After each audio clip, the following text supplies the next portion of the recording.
Hello les amis, bienvenue dans notre formation Apprendre à trader comme les market makers.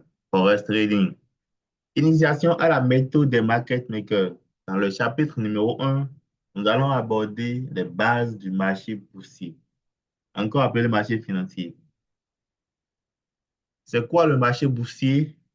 On va tout aborder dans ce chapitre. Restez connectés et on y va les amis. C'est quoi un marché boursier, encore appelé marché financier? Le marché financier, c'est un lieu physique ou virtuel où les acheteurs et les vendeurs se réunissent pour négocier le prix d'un produit ou bien d'un actif. Il permet de financer l'économie du pays, c'est bon, d'un pays, tout en permettant aux investisseurs de placer leurs épargne. C'est ça le marché boursier. Il existe plusieurs types de marchés financiers caractérisés selon les différents critères tels que l'économie traditionnelle et par nature d'engagement. On peut citer le marché des actions, des obligations, le marché des devises, le forex que nous tradons beaucoup, le marché des matières premières.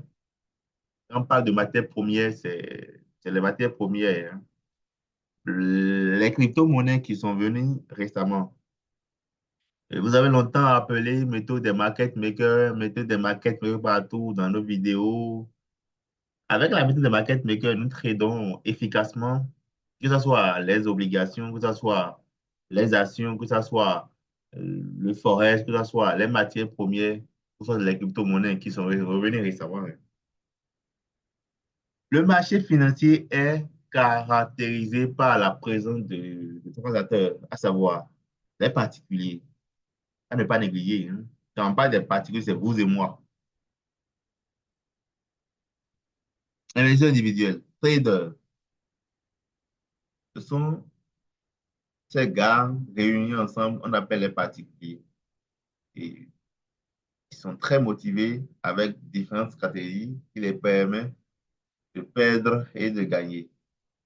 Les institutions financières, telles que les banques, les fonds de pension, les fonds d'investissement, leur rôle et influence sur le marché boursier. Quel rôle jouent les institutions financières dans le trading forex, ou soit sur le marché boursier en général? Si vous faites des dépôts à terme, si vous bloquez vos comptes dans les banques, vos comptes épargne, les banques envoient vos fonds au marché boursier. C'est bon? C'est pourquoi eux aussi, ils jouent un rôle très important dans la gestion du marché boursier. Les market makers, les rois du marché boursier, leur rôle, c'est quoi? Ils facilitent la transaction et la gestion de liquidité. Quand on parle de liquidité, ce sont eux qui créent la liquidité. Les banques qui disposent, c'est les market makers qui disposent beaucoup de fonds. Quand on parle de market makers, je vais vous l'expliquer maintenant. Et aussi, dans la formation avancée, nous l'avons tellement détaillé leur rôle et comment en fait il faut fonctionner, comment il faut rester pour faire comme eux. Ce sont eux qu'on appelle traders professionnels que les banques engagent. Les banques recrutent des traders. Quand on parle de banque, ce n'est pas la banque, hein, c'est la bourse de Londres, de New York, de Tokyo, à Chicago. Ce sont eux qui recrutent des traders expérimentés qu'on appelle les market makers. Ce sont eux qui gèrent les fonds de ces bourses-là. Ça, on appelle les market makers et ils jouent un rôle très, très important dans le trading des matières premières, que ce soit les indices, que ce soit les actions, que ce soit les obligations. On y va, les amis. Concept de base du marché boursier. On a la liquidité. C'est bon? C'est quoi la liquidité? C'est la capacité à acheter ou vendre un actif rapidement sans affecter son prix. C'est bon? La volatilité, mesure de fluctuation des prix sur une période donnée. Interprétation et impact sur les stratégies. C'est important. On parle d'abord la liquidité, c'est votre capacité, hein, vos moyens, ce que vous disposez comme ressources sur le marché boursier. C'est ça qu'on appelle liquidité, votre capacité, ce que vous avez, que l'argent, les fonds, vos comptes, ce que vous avez mis dans votre compte là, ça on appelle votre capacité, votre liquidité. Si c'est fini, c'est fini. C'est bon. La volatilité, c'est quoi? Le sentiment, l'état d'esprit du marché. Et c'est sur une période donnée, quand on en H1, M15, je ne sais pas, même M1, vous pouvez étudier la volatilité du marché sur une période donnée, le sentiment, l'état d'esprit du marché sur une période donnée. Le spread, c'est la différence entre le prix d'achat et le prix de vente, tout simplement. Et c'est important. C'est sur ces éléments, on fait le choix d'un broker. D'accord? On se base sur ça parce que chaque broker fixe son prix d'achat parce que nous, on n'est pas en contact direct avec le marché boursier, par exemple. Vu l'organisation du marché boursier, nous, les traders particuliers, on n'a pas les ressources nécessaires qu'il faut pour aller négocier directement au marché boursier. Du coup, on passe par les brokers qu'on appelle les courtiers.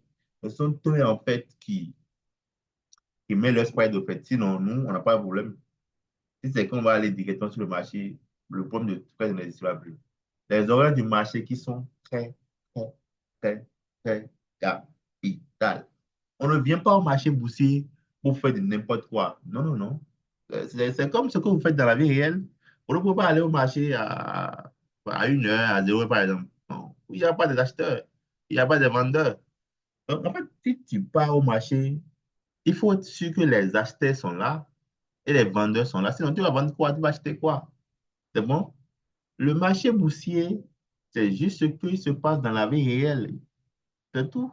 Maintenant, ici, c'est digitalisé. Donc, vous devez savoir l'heure à laquelle le marché boursier ne vient pas faire du n'importe quoi. Non, non, non. C'est quoi le spread? C'est la différence de le prix d'achat et le prix de vente. C'est l'exemple que vous avez ici. D'accord? C'est l'exemple que vous avez ici. C'est un peu ça, les amis. Ici, on a pris l'exemple de l'euro, le dollar. D'accord? Le prix d'achat et le prix de vente. La différence fait 2 pips. C'est ça le spread, au fait. Si on avait le B-spread et le A-spread, la différence, ça fait 2 pips. C'est un peu ça.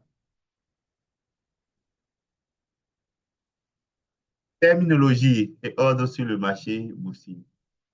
Pips, plus petit, unité de variation du prix. D'abord, pips, c'est, c'est un élément de mesure, je peux vous dire, de mesure. Ça nous permet de mesurer en fait le prix, de savoir comment le marché a bougé. L'eau, quantité standardisée dans un contrat de trading, tout est déjà calculé. Vous n'avez pas besoin de faire des calculs. Non, non, non. Le broker a tout fait. C'est automatique. Effet de levier, multiplication de capacité utilisée pour augmenter l'exposition. Comme je vous l'avais dit, nous, on n'a pas les moyens nécessaires, aucun particulier dans les moyens d'aller directement au marché boursier. Donc, on passe par les brokers et les brokers essayent avec les effets de levier pour gonfler nos capitaux. Ça, on appelle effet de levier. C'est le multiplicateur du capital utilisé pour augmenter l'exposition. Donc, ils augmentent nos capitaux pour nous permettre de prendre une position, deux positions. Si avec vos 100 dollars, 200 dollars, vous n'avez même pas les moyens de prendre une position. Marge, montant nécessaire pour ouvrir une position. C'est ça. Et tout est déjà calculé là. Et vous n'avez pas besoin de vous déranger les gens. Type d'ordre sur le marché financier. On a les ordres du marché, ordre market, achat et vente instantané au meilleur prix disponible. Ordre limité. Ça veut dire quoi? Ordre limité, dès que vous n'êtes pas libre, vous dites que, ok, d'accord. Lorsque l'euro viendra à 1,13647 acheté et vous passez votre ordre limite là, si le prix vient là, chaque ça va prendre. C'est bon. Vous n'êtes pas disponible, vous placez votre ordre limite là. C'est tout. Ordre stop loss. D'accord? Comme je ne suis pas là, si le marché vient à tel prix de me faire sortir, vous vendez votre position. C'est ça, ordre stop loss. C'est bon? C'est tout. Alors, nous sommes à la fin de notre premier chapitre. Rendez-vous dans le deuxième chapitre, les amis.